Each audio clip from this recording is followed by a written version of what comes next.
इस्लाम क्या कहता है? मुसलमान लड़कियां जो है ना वो मर्दों के लिए खेत है। अच्छा। और अपनी खेती में मर्द जब चाहे मुसलमान मर्द वो घुस सकता है। अच्छा। मतलब हम तबेला भी हैं, क्योंकि निकाह का मतलब होता है अरबिक में निकाह और इंग्लिश में कॉन्ट्रैक्ट मैरिज।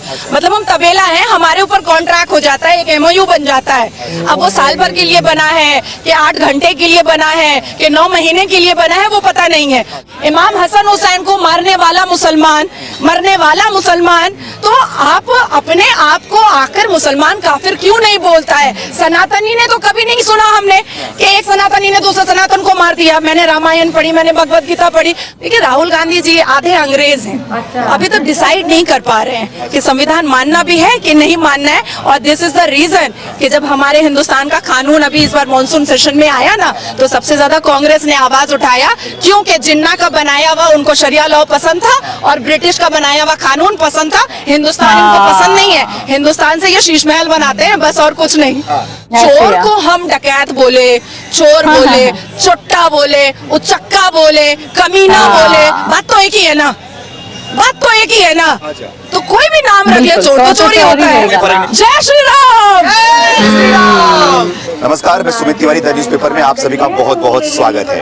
आज हमारे साथ में नाजिया खान जी मौजूद हैं। इनसे आज हम बात होगा देश के बारे में, आज बात होगा चंद्रयान के बारे में, आज बात होगा 2024 के चुनाव के बारे में। क्योंकि कहा जा रहा है कि चंद्रयान चंद्रमा में पहुंच चुका है, भारत विश्व गुरु बनने के रास्ते पे आगे चल चुका है। इन सारे मुद्दों पर बात करेंगे। 2024 में क्या लग रहा है, किसका पलड़ा भारी दिखाई दे रहा है? मैम आपका स्वागत है हमारे channel. Thank you so much. क्या लग रहा है, चंद्रयान तो चंद्रमा में पहुंच चुका है और एक तरफ पड़ोसी मुल्क पाकिस्तान के बारे में तो क्या ही कहना, तो क्या कहना चाहेंगे कि आप भारत विश्व गुरु बनने के रास्ते पे चल रहे हैं? बन चुका है। आप सोचो ना कि पूरी दुनिया ने हमारे तिरंगे झंडे को 15 अगस्त में लहराया, मान दिया, सम्मान दिया, और अब तो चांद भी हमारा है।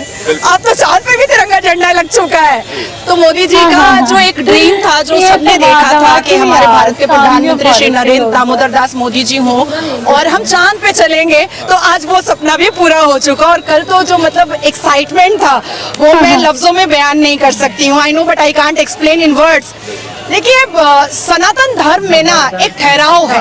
मैं मुसलमान हूँ, मैंने 30 पारा पढ़ा है, मैं हदीस पूरा पढ़ चुकी हूँ। जिन्ना का बनाया हुआ 1937 का शरिया लॉ के हिसाब से बहुत सारे केसेस देखे हैं। 3 तलाक मैंने बैन करवाया, पॉलीगेमी हलाला पर को बैन कराने के लिए मैं सुप्रीम कोर्ट में गुहार लगा रही हूँ। बंगाल में बहुत सारे ऐसे केसेस देखती हूँ। लेकिन सरकार जो पहले थी मौन व्रत की और इटली का पास्ता खा रही थी, उस सरकार ने सिर्फ और सिर्फ अत्याचार किया है और क्राइम करवाया है और क्रिमिनल्स को बनाया है।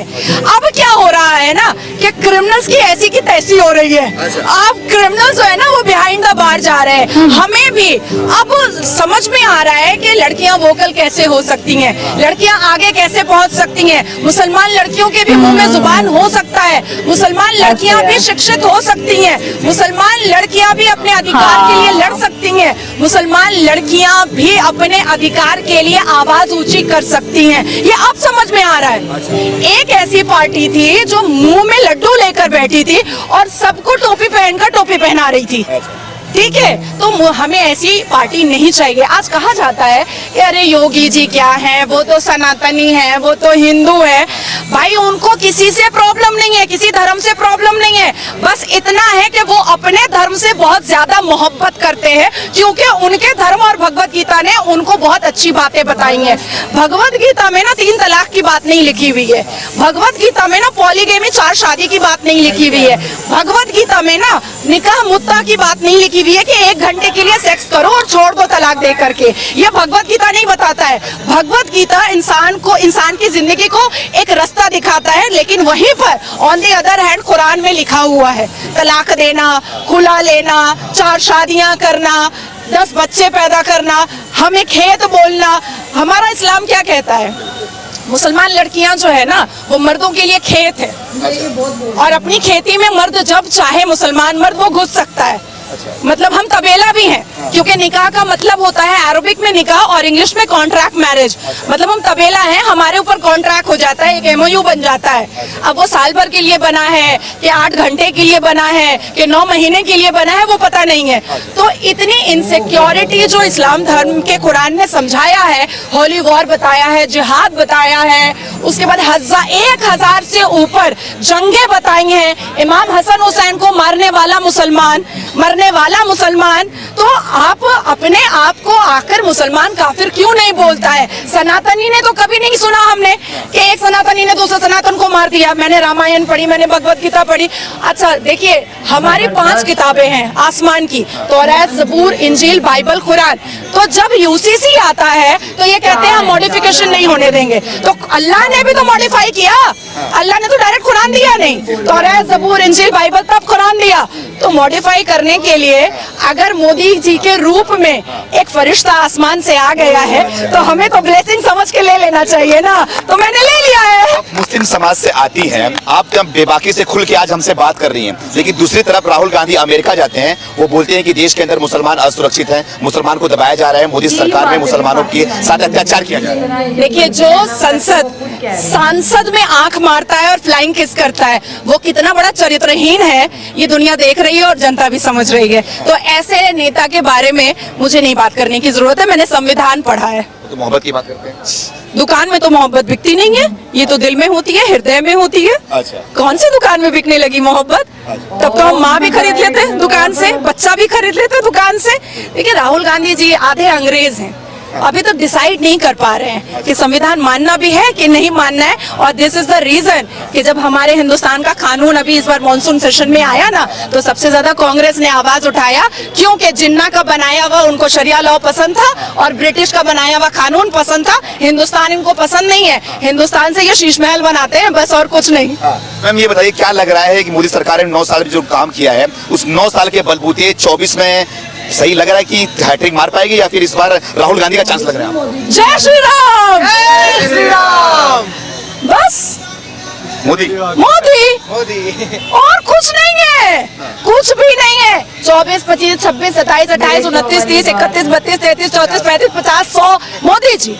हमारा आने वाला फ्यूचर भी कहेगा कि मम्मा ले आओ मोदी जी को फिर से, हमारा मुस्तकबिल अच्छा हो जाएगा, हम कामयाब हो जाएंगे, मुसलमान कौम कामयाब होगा, मुसलमान लड़के समझेंगे कि औरत का वैल्यू क्या होता है। 7 फेरे का मतलब 7 वचन होता है, चुटकियों में, फोन में 3 तलाक नहीं होता है। अच्छा। तो मुसलमान कौम के लिए मोदी जी ब्लेसिंग है, फरिश्ता है। तो ये क्या लग रहा है फिर, जो एक महागठबंधन हो चुका है, इंडिया नाम दे दिया गया है, ये कमाल नहीं कर पाएगी 24 में? देखिए, चोर को हम डकैत बोले, चोर बोले, चुट्टा बोले, उचक्का बोले, कमीना बोले, बात तो एक ही है ना, बात तो एक ही है ना। तो कोई भी नाम रख ले, चोर तो चोर ही होता है, कोई फर्क नहीं पड़ने कोई फर्क नहीं पड़ता है। अब चोर को चोर बोलिए या चुट्टा बोलिए, बात तो एक ही है। अच्छा। तो क्या लग रहा है मैम, चंद्रयान तो ऊपर पहुंच चुका है, लोग बोल रहे हैं कि अब तो पाकिस्तान के बारे में खुल के बात करती हैं, तो क्या लग रहा है, पाकिस्तान के झंडे में चंद्रमा है, चांद है, और हमारे चांद पे तिरंगा है, तो क्या लग रहा है, क्या बोलना चाहिए? देखिए, जिन्ना एक ऐसा व्यक्ति था, पाकिस्तान एक ब्लफ है। अच्छा। पाकिस्तान एक ब्लफ है, भीख में कटोरे में दिया हुआ भीख है वो जमीन, ठीक है। और जिन्ना को ये बात पता थी कि वो देश वो कभी भी कामयाब नहीं करेगा। अब इसलिए उन्होंने क्या किया है कि अपने झंडे में ही चांद दे करके वहां पर लोगों को संतुष्ट कर दिया कि तुम इसी में संतुष्ट रहो। और क्योंकि जिन्ना को पता था कि सनातन धर्म कितना वास्ट है और कितना फास्ट है, हम तो चांद पर जाएंगे, ये उसको पता था, इसलिए उस चंद्रमा और सितारा उसने झंडे में दे करके उन लोगों को कहा लॉलीपॉप लो और चुपचाप से बैठो। देखिए, मुझे तो लगता है कि हिंदुस्तान में जितने भी मुसलमान मोदी विरोधी हैं, उनको जा करके बॉर्डर पार कर लेना चाहिए और आटा और चावल के लिए लाइन लगा लेना चाहिए। मैम, मुस्लिम यहाँ के विरोध क्यों करते हैं मोदी को? मैं भी घूमता हूँ, लोगों से बात करता हूँ, लेकिन मुसलमान खाली बस मोदी से नफरत करते हैं, विरोध करते हैं, क्या वजह? जो पढ़ा लिखा जो कम्युनिटी है ना मुसलमान में, कभी नहीं छोड़ रही हूँ, कभी नहीं छोड़ रही हूँ। जो पढ़ा लिखा कम्युनिटी है वो कभी भी मोदी विरोधी नहीं करता है, क्योंकि पढ़ी लिखी कम्युनिटी हमेशा एक्सप्लोर करना चाहती है, इंटेलिजेंट होना चाहती है, अपने आप को बहुत आगे देखना चाहती है, शिक्षित होना चाहती है। ये वो लोग हैं जो लव जिहाद किया करते थे, जो हिंदू बच्चियों को पहला फुसला करके ट्रैप में फंसाते थे, उनका कन्वर्शन कराते थे, चोरी डकैती करते थे, बीवियों को लात मार करके छोड़ देते थे, बीवियों को बच्चा पैदा करने की मशीन समझते थे। या जो पहले पिछली जो सरकारें थी जिन्होंने एक मुसलमान को जो एक यूज किया है, उस हिसाब से ये जितने भी लोग हैं, आज देखिए यूसीसी के विरोधिता में जो महिलाएं उतरी हैं वो किसी ना किसी ऑर्गेनाइजेशन और एनजीओ की मेंबर है, ठीक है। और उसको उस एनजीओ को पैसा कहां से आ रहा है ये हम सबको पता है, बोलने की जरूरत नहीं है। लेकिन क्यों आखिर वोटिंग में क्यों आया कि 67.2% मुस्लिम महिलाओं ने यूसीसी को सपोर्ट किया? क्यों आया? तो सच्चाई तो दूध का दूध पानी का पानी हो रहा है ना। तो मुस्लिम कम्युनिटी जो किसी ना किसी पार्टी की चाटुकारिता है, सिर्फ वही मोदी विरोधी कर रही है। लेकिन जो इंडिविजुअल है, जो शिक्षित है, वो सारे लोग मोदी जी के पास है। क्या काम आपको अच्छा लगा? सारे काम, सारे काम, कोई भी काम खराब ही नहीं है उनका। बेरोजगारी का मुद्दा उठता है इसमें। अरे भाई हम चांद पे पहुंच गए हैं, आप टमाटर पे अटके हुए हैं। वही तो सवाल है मैम, वही सवाल है। हमको नहीं अटकना है। हमारे बच्चे पढ़ रहे हैं, हमारी लड़कियां पढ़ रही हैं, हमारी बेटियां महफूज हैं, निर्भया नहीं हो रहा है, अजमल कसब नहीं आ रहा है, 26/11 नहीं हो रहा है, महाराष्ट्र में याकूब मेमन नहीं रह पा रहा है। अब इससे बड़ी बात और क्या हो सकती है?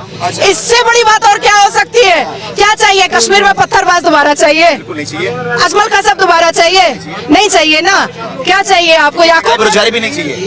अरे सब कुछ हो रहा है, सब कुछ हो रहा है, सारी चीजें बैलेंस हो रही हैं। अरे 9 साल ही तो हुआ है और 9 साल में चांद में झंडा लहराया है। देखिए कैसे कितनी खूबसूरती से लहरा रहा है। राहुल गांधी इसका योगदान पंडित जवाहरलाल नेहरू को दे रहे हैं पूरी तरीके से। देखिए मैं इस बारे में कोई बात नहीं करना चाहती हूँ। एक व्यक्ति जो अंग्रेजी महिलाओं के सिगरेट में लाइटर जलाता था, ऐसे व्यक्ति के बारे में मैं बात नहीं करना चाहती। आखिरी सवाल आपसे, आप मुसलमान समाज से आती हैं, लेकिन खुल के जय श्री राम का नारा लगा रही हैं, क्या लग रहा है ये सब कि किसी दबाव में हो रहा है, कर रहे हो क्या? हर हर महादेव, हर हर महादेव। मैं पूजा भी करती हूँ, मैं नमाज भी पढ़ती हूँ, और आज तक जितनी भी मुस्लिम महिलाएं संसद में बैठी हैं, चाहे वो टीएमसी के सरकार की हो, ये लंबे लंबे नाखून रखती हैं, नेल पेंट लगाती हैं, लाली पाउडर लगाती हैं, तो कैसे नमाज होती है? कैसे वजू होता है? ममता बनर्जी जो पेट भर करके अफ्तार करती हैं, क्या वो कुरान में लिखा हुआ है? 21 जुलाई को शहीद दिवस में ममता बनर्जी ने एक हिंदू से अजान करवाया, कौन सा मुसलमान खड़ा हुआ उनके अगेंस्ट में? कोई नहीं खड़ा हुआ। मैं खड़ी हुई, मैंने हाई कोर्ट में केस फाइल किया। ममता बनर्जी ने कभी भी उर्दू लैंग्वेज के पढ़े हुए बच्चों के लिए कभी भी कोई नौकरी नहीं रखी, कभी भी उर्दू मीडियम स्कूल में बंगाली नहीं पढ़ाया, और रोज मंच पर चढ़ करके बोलती हैं कि अरे जो यहाँ पर बंगाली नहीं बोलेगा हम उसको यहाँ का वोटर नहीं मानेंगे। उसके लिए भी मैंने हाई कोर्ट में गुहार लगाई कि उर्दू मीडियम स्कूल में भी बंगाली दीजिए। तो ये जितने झुट्टे लुच्चे नेता है ना, ये मुसलमान के नाम पर सिर्फ वोट लेते हैं पर मुसलमानों का भला नहीं करते हैं।